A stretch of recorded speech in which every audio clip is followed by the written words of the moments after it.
مقصد زندگی، ایک ہے حاجت زندگی۔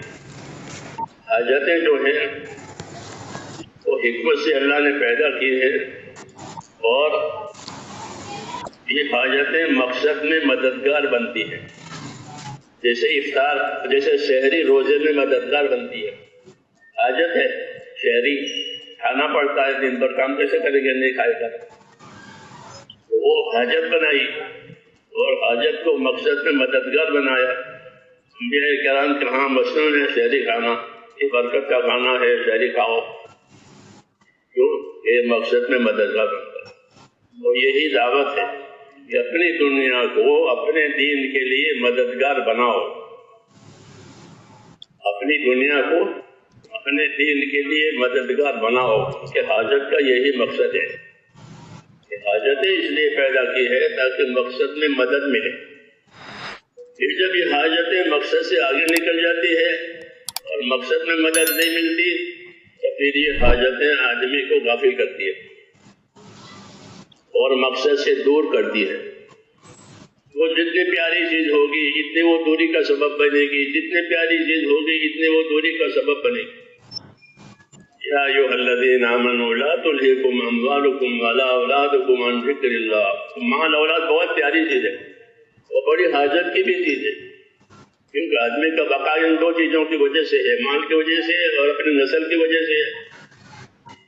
دونوں کا وہ محتاج ہے، لیکن اگر یہ چیز آگے بڑھ جاتی ہے تو پھر وہ مقصد سے ہٹا دیتی ہے، اس لیے مقصد کی طرف رہنمائی ہوتی ہے کہ مقصد کیا ہے، مقصد کیا ہے۔ تو اللہ تعالیٰ نے بندوں کی زندگی کا مقصد ایک ہی قرار دیا ہے، اور وہ مقصد یہ قرار دیا ہے کہ میں نے تمام انسانوں کو، تمام جناتوں کو جو قیامت تک پیدا ہوں گے صرف اور صرف اپنی عبادت کے لیے پیدا کیا۔ یہ مقصد زندگی ہے، یہ مقصد زندگی ہے کہ ان کو عبادت کے لیے پیدا کیا گیا ہے، اور زمین کو عبادت کے لیے پھیلایا ہے۔ ان ارضی واسعۃ فإیایا فاعبدون۔ میری زمین بہت کشادہ ہے، میری زمین بہت کشادہ ہے، اس پر میری عبادت ہوگی۔ عبادت تو آسمان میں بھی ہو رہی ہے، لیکن وہ عبادت نہیں ہے جس کا حساب کتاب ہو۔ فرشتوں کی عبادت ہے، ان کا کوئی حساب کتاب نہیں ہے، وہ تو ہے اس کے لیے۔ ہماری عبادت ہے جس کا حساب کتاب ہے، جس کی ترقی ہے، اس میں تنزلی بھی ہے، چڑھاؤ اتار بھی ہے، اس میں حالات بھی ہیں، یہ ہماری ہے یہاں۔ تو یہ ذمہ داری اللہ تعالیٰ نے ہم کو دی ہے کہ انہوں نے زمین کو پھیلایا ہے، اور اس لیے پھیلایا ہے کہ یہاں میری عبادت ہو۔ اصولی طور پر دو چیزیں یہ اللہ کو زمین پر پسند ہے، ایک اللہ کی عبادت کی جائے، ایک زمین والوں پر رحم کیا جائے۔ ارحموا من فی الارض یرحمکم من فی السماء۔ زمین والوں پر رحم کرو، آسمان والا تم پر رحم کرے گا۔ تو زمین پر رحم ہو جائے، زمین والوں پر، اور زمین کے پیدا کرنے والے خدا کی عبادت ہو جائے۔ یہ اصلی کام ہے۔ آدم علیہ السلام کو خلافت دے کر کے یہی کام سونپا تھا، یہی کام ان کو سونپا تھا کہ زمین پر اللہ تعالیٰ کی عبادت ہو۔ پھر دوسری بات یہ ہے کہ دنیا کو اللہ تعالیٰ نے دارالحقوق قرار دیا۔ یہ دنیا دارالحقوق ہے، آخرت دارالاجور ہے۔ جو حقوق ادا کرے گا وہ اجر پائے گا، جو حقوق ادا نہیں کرے گا وہ گرفتار ہوگا، اس کی پکڑ ہوگی کہ انہوں نے آپ کیوں نہیں ادا کیا۔ یہ دارالحقوق ہے، یہاں تعلقات ہیں، کیونکہ حقوق جو ہے وہ تعلقات کی وجہ سے قائم ہوتے ہیں۔ تعلقات نہیں تو کوئی حق بھی نہیں، جیسے جانوروں میں کوئی تعلق نہیں آپس میں، ان کے کوئی ان پر حقوق نہیں ہے۔ بچہ بڑا ہوتا تھا وہ اپنے چلا جاتا تھا، پرندے کا بچہ ہے جب وہ اڑنے کا لائق ہوگا تو وہ اڑ گیا، کون ماں کون باپ کچھ نہیں، کوئی حقوق متعلق نہیں۔ ہمارے ساتھ حقوق متعلق ہے۔ سب سے پہلا حق کس کا ہے؟ سب سے پہلا حق اللہ کا ہے۔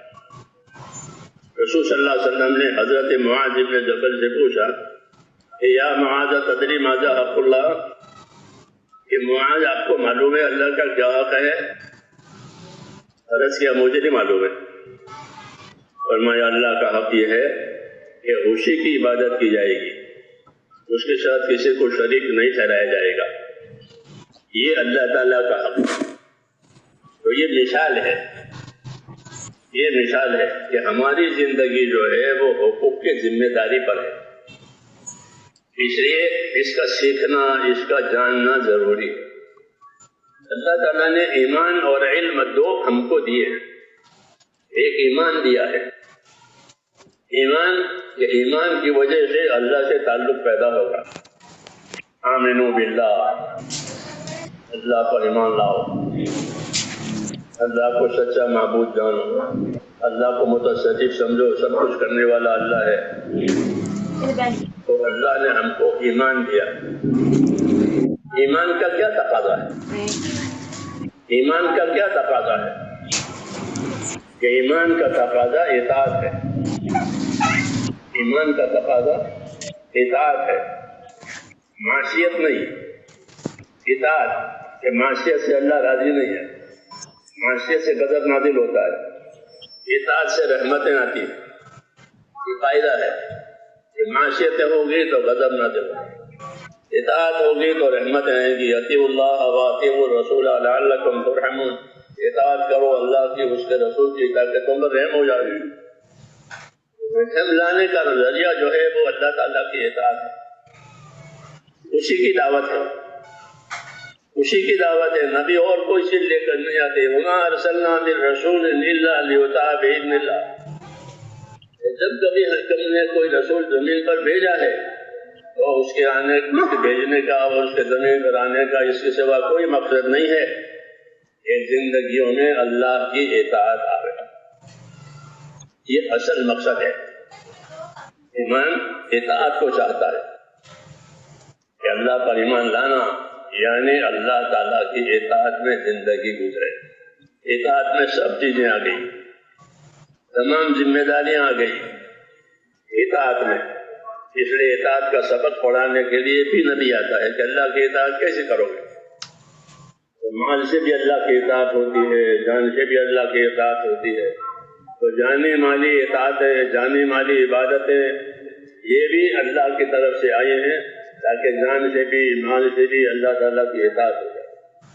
تو اصل زندگی یہی ہے کہ اللہ تعالیٰ کو اللہ مان کر کے پھر اس کی اطاعت کریں۔ پھر اللہ بتائیں گے کہ دوسروں کے ساتھ کیسا رہنا ہے، دوسروں کے ساتھ کیسا رہنا ہے۔ اللہ کے ساتھ تو ایمان اور اطاعت کا تعلق ہے، اس کے علاوہ جو اللہ کے مخلوق ہے اس کے ساتھ کیسے رہو گے، اس کے ساتھ کیسے رہو گے۔ تو اللہ کی مخلوق کے ساتھ رہنے کے لیے یہ رہبری ہوئی ہے سب سے پہلے کہ اللہ کی مخلوق کے ساتھ انصاف سے رہو۔ کونوا قوامین بالقسط، انصاف کے ساتھ رہو، اللہ کی مخلوق میں انصاف سے رہنا۔ رسول صلی اللہ علیہ وسلم کو حکم ہے انصاف کرنے کا۔ امرت لأعدل بینکم، مجھے حکم ہے کہ تمہارے اندر انصاف کروں۔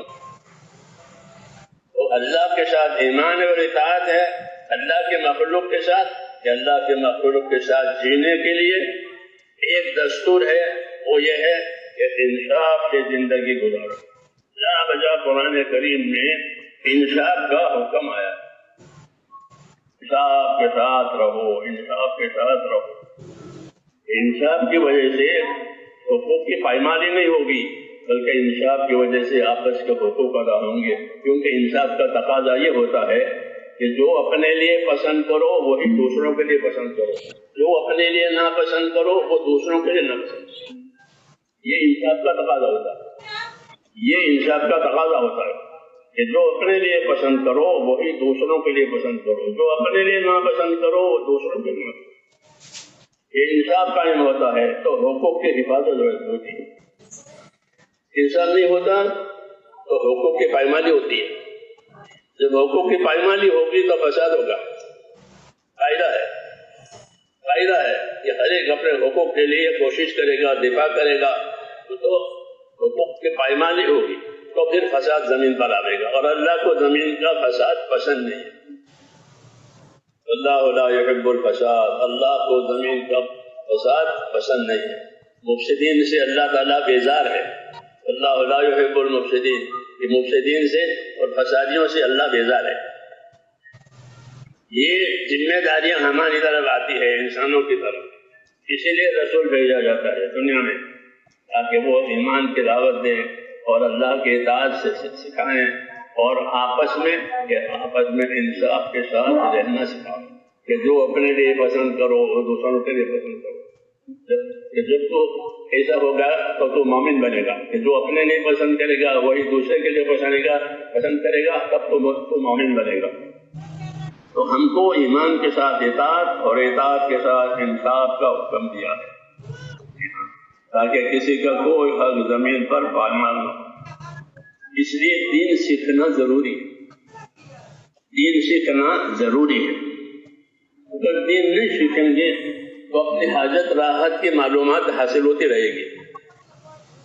حاجت راحت اب یہی ہے. یہ راحت کے اونچے سے اونچے پروگرام ہوتے ہیں, کیونکہ حاجت ہے اور حاجت کے لیے راحت ضروری ہے. تو حاجت راحت یہ جب یہ بات ہوگی تو پھر آدمی اپنی حد پر قائم نہیں رہے گا. اس لیے کہا گیا کہ حاجت کو حاجت کی جگہ پر رکھو اور مقصد کو مقصد کی جگہ پر رکھو.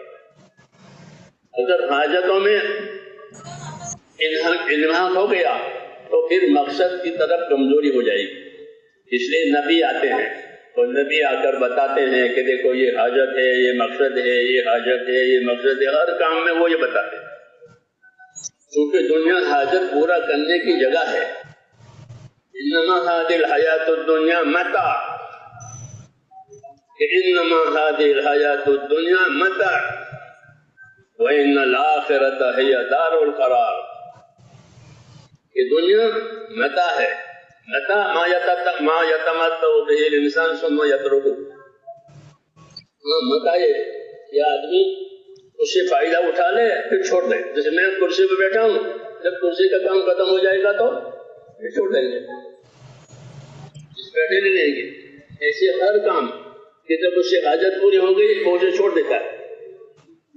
اسی کو حاجت کہتے ہیں. اس نے اس کو متاع کہا کہ دنیا کی زندگی متاع ہے, تھوڑی دیر کے لیے حاجت پوری کرنے کے لیے. حضور یہ فرماتے تھے کہ مجھے دنیا سے کیا تعلق ہے, میں تو ایسا ہوں جیسے ایک مسافر کسی دعوت کرنے سے تھوڑی دیر سستانے کے لیے بیٹھے پھر اپنے راستے پر روانہ ہو جائے. دنیا کو اللہ تعالیٰ نے حاجت کی جگہ بتایا. یہ حاجت کی جگہ ہے, یہاں حاجتیں پیش آئے گی اور حاجتوں کے اسباب بھی ہوں گے. تو اگر آدمی صرف حاجتوں میں لگ جائے گا تو غافل ہوگا. اس لیے رسول آئے ہیں تاکہ حاجتوں میں طریقے بتائیں. حاجتوں میں طریقے بتائیں کہ حاجت کا یہ طریقہ ہے, اس حاجت کا یہ طریقہ ہے, اس حاجت کا یہ طریقہ ہے. تو پھر ہم میں اور غیروں میں فرق ہو جائے گا. ہمارے ساتھ حاجت بھی ہے, ہمارے ساتھ طریقہ بھی ہے, ہمارے ساتھ حاجت بھی ہے, ہمارے ساتھ طریقہ بھی ہے. دین سیکھیں گے تو یہ پتہ چلے گا کہ اس حاجت کا کیا طریقہ. جوتا پہننا ہے تو جوتا تو سب پہنتے ہیں, حاجت ہے. وہاں کو بلا وجہ ناپاک کرنا جائز نہیں ہے. بلا وجہ اپنے بدن کو ناپاک نہ کرو, منع ہے. اور پھر اس کی حفاظت بھی ضروری ہے کانٹے کنکر سے. جوتا ایک حاجت, تو حاجت بھی ہے. اب حاجت میں ہم کو طریقے دیے ہیں, اس طریقے سے حاجت پوری ہو جائے گی تو وہ عبادت بن جائے گی. طریقے سے حاجت پوری ہوگی تو کیا بنے گی, وہ عبادت بنے گی. عبادت طریقوں سے بنتی ہے, عبادت رواجوں سے نہیں بنتی, عبادت عادتوں سے نہیں بنتی, عبادت طریقوں سے بنتی ہے. اس لیے ہم کو طریقے دیے ہیں. تیسرا نمبر جو ہمارا ہے وہ اس کی رہبری کے لیے ہے. طریقوں کی رہبری کے لیے تیسرا نمبر ہے